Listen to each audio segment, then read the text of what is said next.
નમસ્કાર, ઝી 24 કલાકના digital platform પર હું છું મિથુન।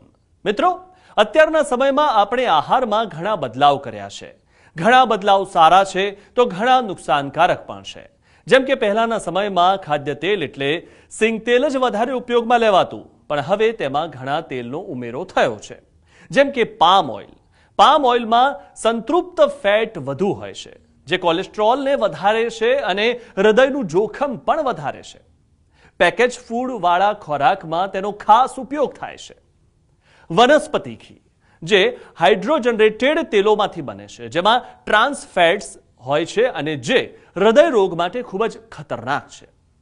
માર્જરીન, આ તેલ પણ હાઇડ્રોજનરેટેડ તેલોમાંથી બને છે અને તેમાં પણ ટ્રાન્સ ફેટ્સ હોય છે।